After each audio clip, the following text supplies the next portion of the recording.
The following is an AZPM original production. For AZPM, I'm Mark McLemore, and this is Arizona Spotlight.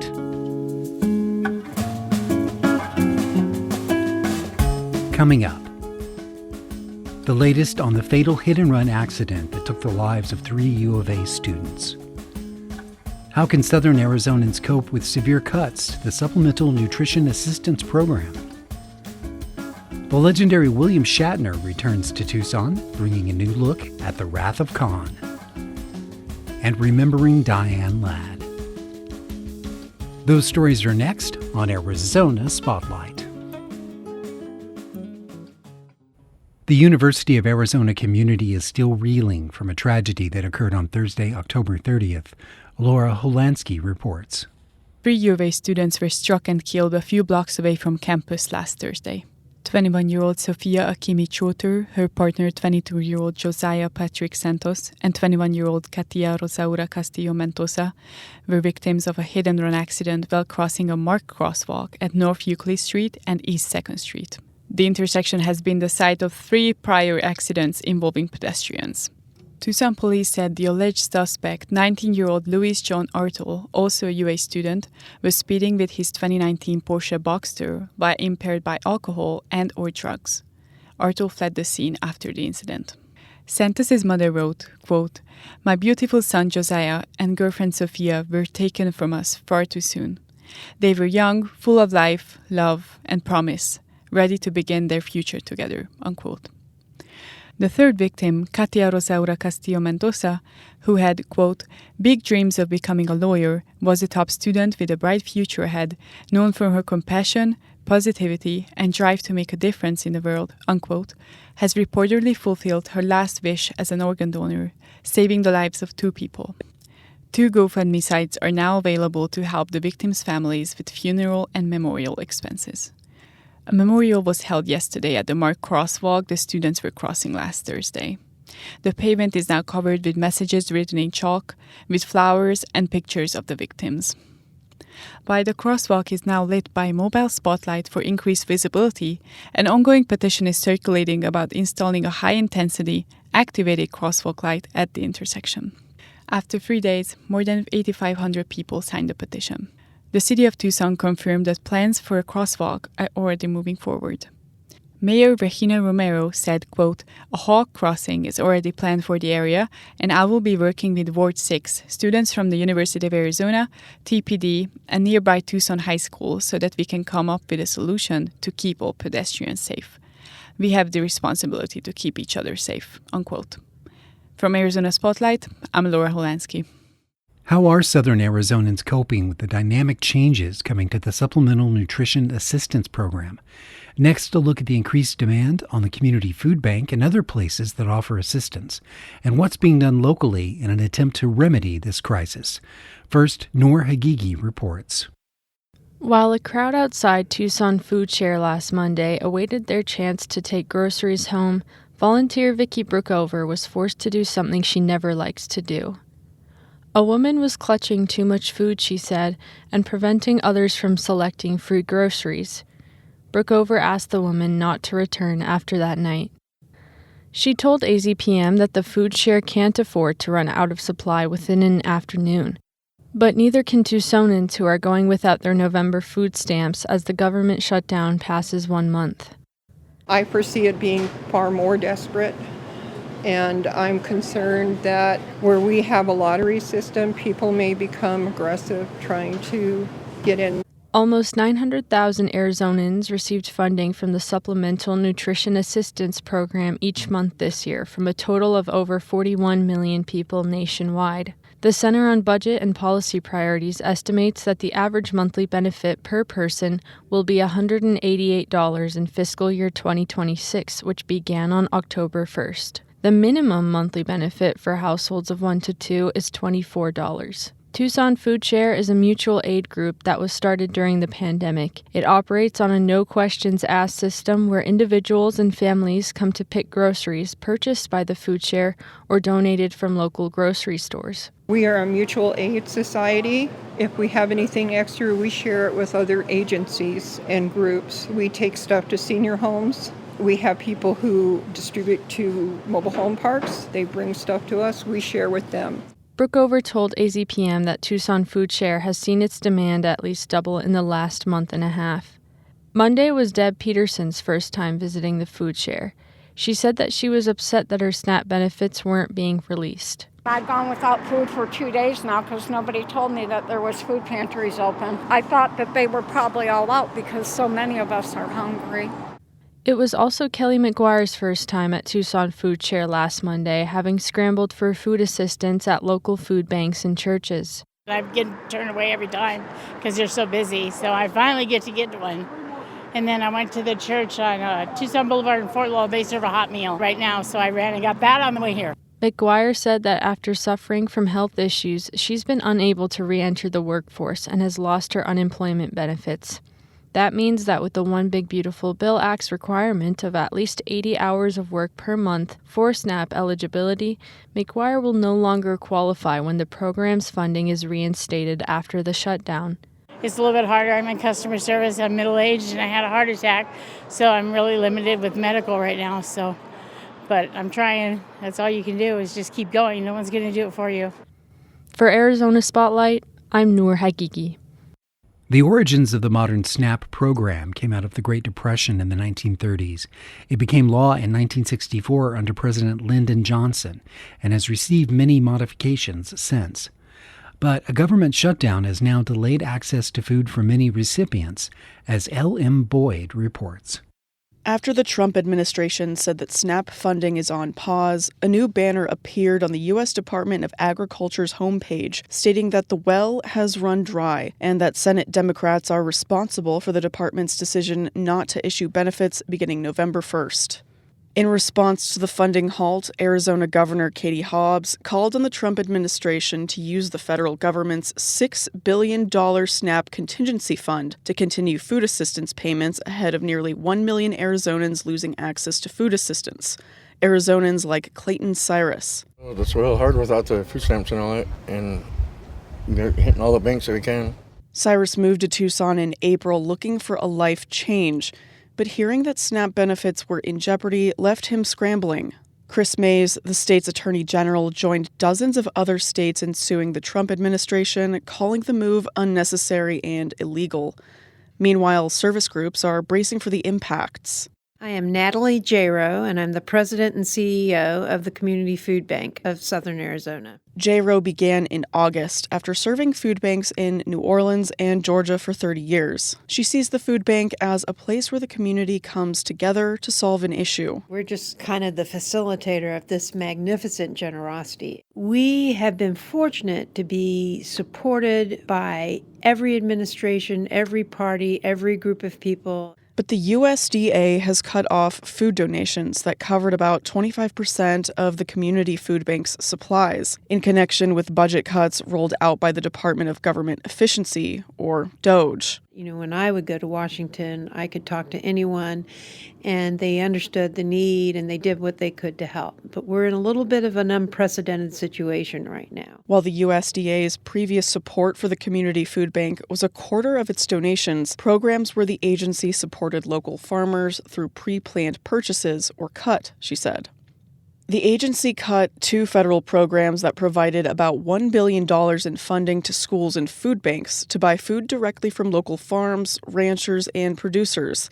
As a result, farmers lost both their crops and their income. The Community Food Bank is turning to its private partners, local grocery stores, and the public to see if they can give a little bit more. Joshua Castle has volunteered at the Community Food Bank for about a year. Having grown up in poverty, Castle knows firsthand what it's like to rely on food banks and SNAP benefits. There's no shame in it. Everybody needs assistance at some point, and everybody gives assistance at some point. Castle actively engages with food bank visitors, hoping to destigmatize seeking assistance. Currently, he's observing significant changes at the food bank, which has brought in more professionals and people who might not have previously sought assistance. Well, most Americans are 2 to 3 paychecks away from homelessness. And so when we have political disruption of the safety nets, we start seeing people acting out of desperation. We're a big community. You know, this isn't an institution where it's us and them. This is our neighbors coming in. These are folks in our community. We want to make sure our community is well fed and want to make sure our community is well taken care of. For Arizona Spotlight, I'm L.M. Boyd. A judge ruled in a lawsuit against the Trump administration that SNAP funding shall resume. The president announced that food assistance would be partially funded throughout the shutdown. AZPM will continue following this story, and the ongoing coverage can be found at azpm.org.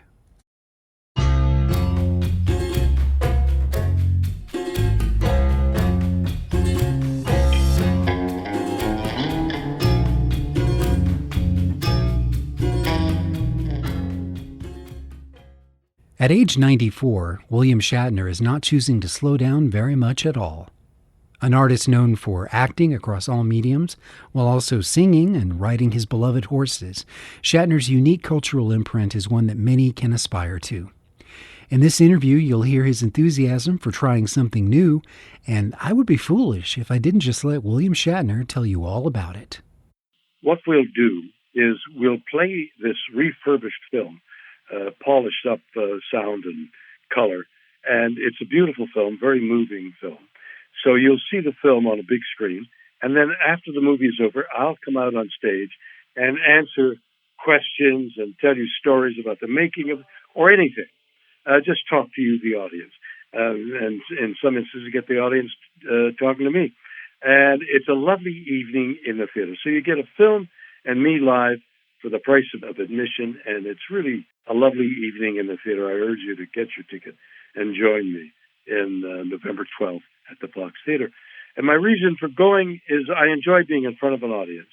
And I'm going to 6 cities on this particular tour, one each night for the next 6 days. And it's both physical feat because we'll either drive that night to the next venue or in the morning take a plane.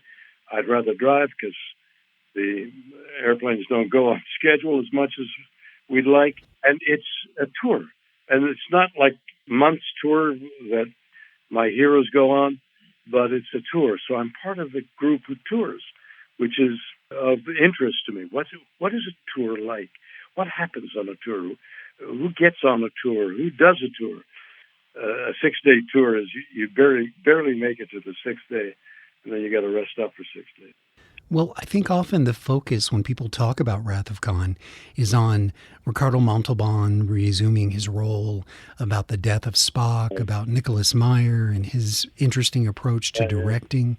But once again, there's kind of a void when it comes to you. What do you hear about his interesting approach to directing?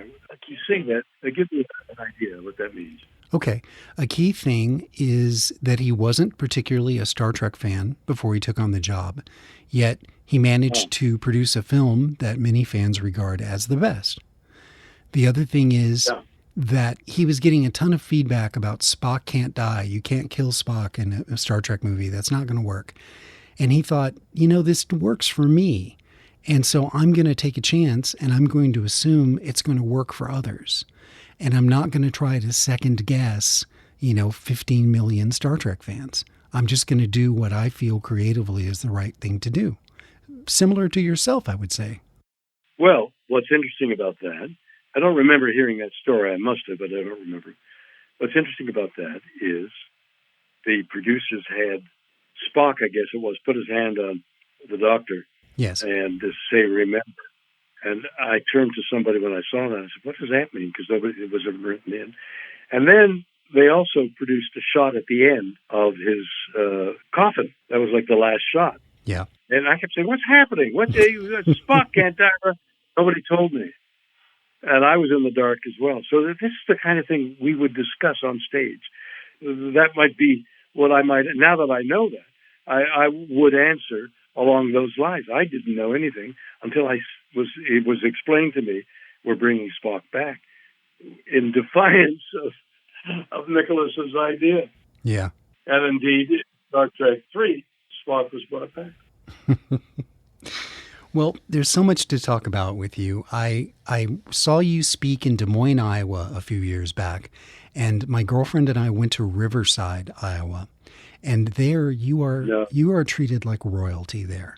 Well, I'll explain to your audience, Riverside is the town that Captain Kirk was born in. One of the writers said Riverside, Iowa. I don't know why, but Riverside, Iowa took it seriously and put up all kinds of things. We are the place. So people go to Riverside, Iowa to visit the birthplace of Captain Kirk. Yes, the future and birthplace. Then I did a series, I think it was, 13 shows on Riverside, Iowa, telling people in Riverside, Iowa, I was making a film, but in fact I was making a documentary about the people in Riverside, Iowa. Well, do you have a take or a perception on what might make people from the Midwest of the United States a little different? You know, they talk about Canadians being nicer and more polite, but in fact, most everybody I meet is nice, polite. Most of the people in both countries are just human beings wanting to live their peaceful life and bring up their children and have a smash burger every so often. It's the troublemakers who say I speak for, and they don't really, but everybody's, I'm not going to get involved in that. I'll just go to I'll go see Shatner at the movie theater and go home and kiss my children. That's most people, Canadian Americans, desire and what they do. Most everybody is just ordinary and like we all are, except for those pathetic human beings who have ambitions to control. I don't know why anybody would run for office. I mean, what do you, unless the motivation is to change the terrible things that are happening and then motivated by desire to bring about change, I can understand that. Yeah. Well, you know, I think a lot of us grew up watching shows like Star Trek, and they taught us a lot. Taught us important lessons. That's what I mean. Yeah. We love Star Trek. It's got things to say, and you can agree, or you can say, I would have done this differently. We can discuss that in the theater. That's what we'll talk about. What would you have done, given the circumstances? That sort of thing makes interesting questions coming from the audience as well. Not just the questions, but partially the answers. As you know, everybody's got a little diadem of a secret inside them that, given the opportunity, they'll tell you. And I try and explore that. You are certainly not known as a man who is at a loss for words. But one time I did see you speechless was when you returned to planet Earth after your short journey into space. And I wonder, now that you've had a few years to live with that experience, and you've talked about it certainly with many people, do you have a takeaway that you now share when people bring that up? I do. And I'll talk about it. That's something I would talk about on stage because it's complicated and nuanced. But for the purposes of our interview, I have been an ecologist for a long time, preaching we got to clean our earth up, we're destroying ourselves, based on Rachel Carson's book. It was originally about DDT, but it was also about how we're poisoning our water, our air, and our earth. And I saw that so clearly, how vulnerable this little tiny rock is that we live on. Its vulnerability is being exploited.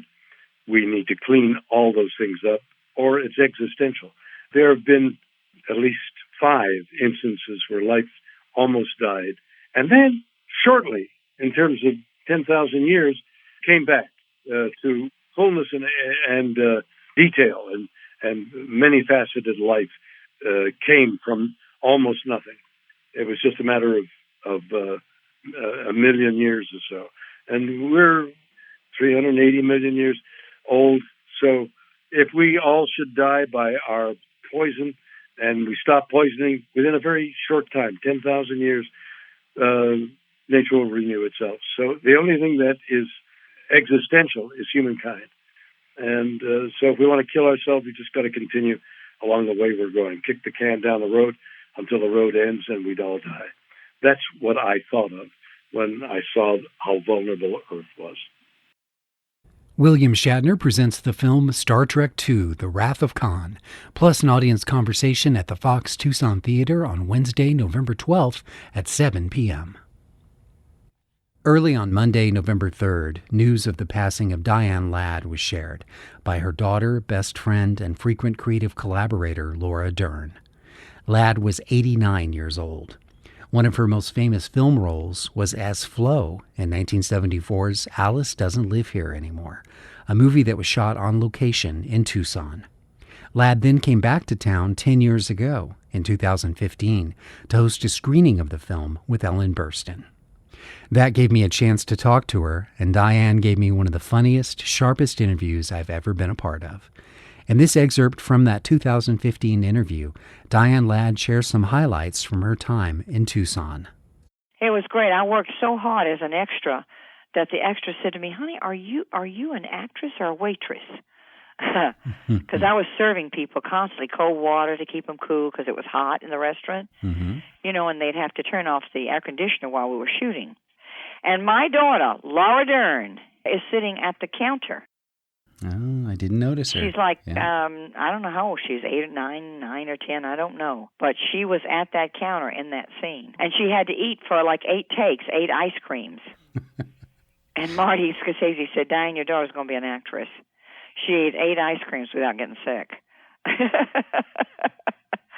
It was a way to have her on the set watching her mother at work, not to put her in show business, God only knows, but just to have her with me, It's good for the kids to see where their parents work. It's good for them to know what the parents are going through and where they are. But, of course, Alice Doesn't Live Here Anymore was my first Oscar nomination. And I lost to the great Ingrid Bergman. And then I won over her in The Mother Country. How about that? When you got your losing BAFTA. to Ingrid Bergman is not exactly chopped liver. You know what I mean? Oh, no, not at all. Well, one thing I thought was neat about your portrayal of Flo was that she's got a big mouth, but she's got big ears. She listens really well. And there are those scenes where you're listening. What a great thing to say, Mark.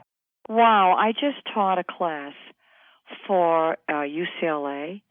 They asked me if I would come in for a week to teach an international group of kids how to act in front of the camera.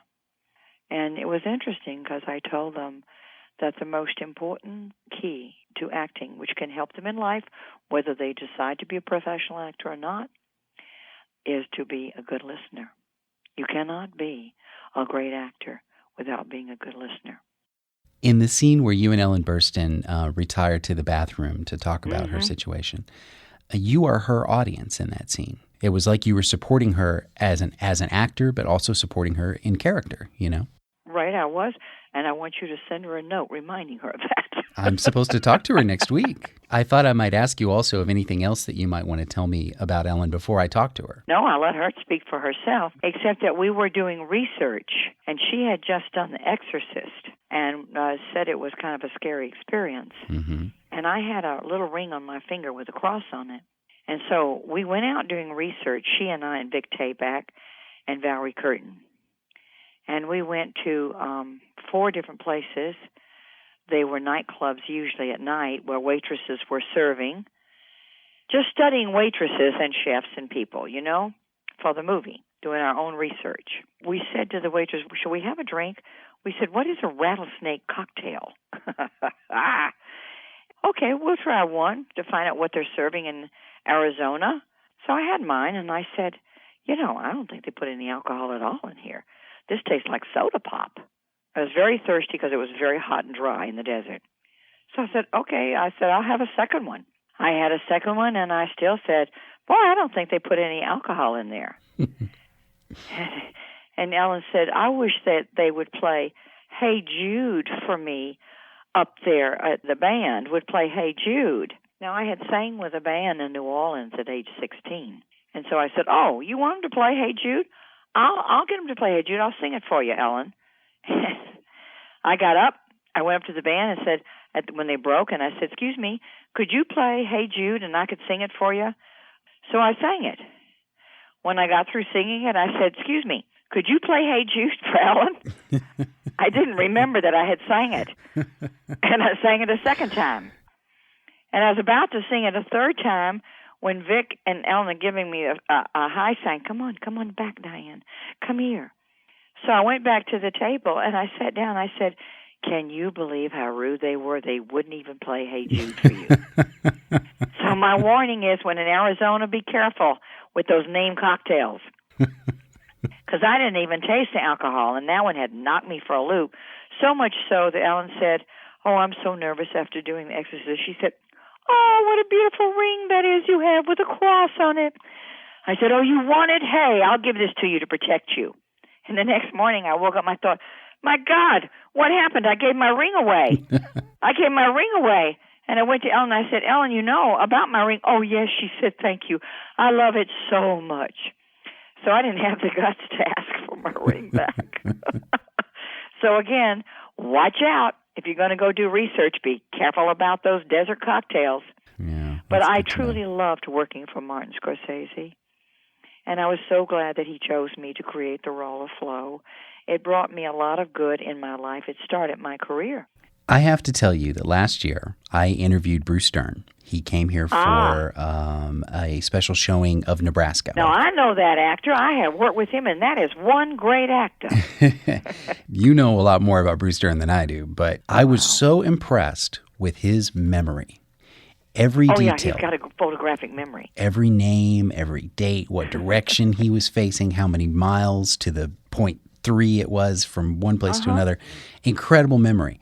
After talking to you, Diane, you two are two peas in a pod.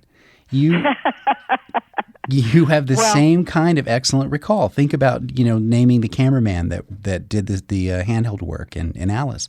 That's amazing to me. I have enormous sympathy for Laura growing up with two parents as sharp as you two. She probably couldn't get away with anything. No, she said to me once, Mommy, I want to thank you for the genes, you and Daddy. Yeah. And I said, honey, your father and I made the car, but you are the driver. It's what you do with what you got. That was BAFTA-winning actor, director, producer, singer, author, and mother, Diane Ladd.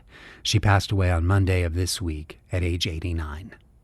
Thank you for listening to Arizona Spotlight.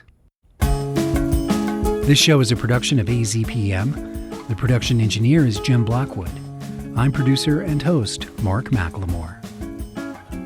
AZPM's original productions are made possible in part by donations from listeners like you. Learn more at support.azpm.org. Thank you.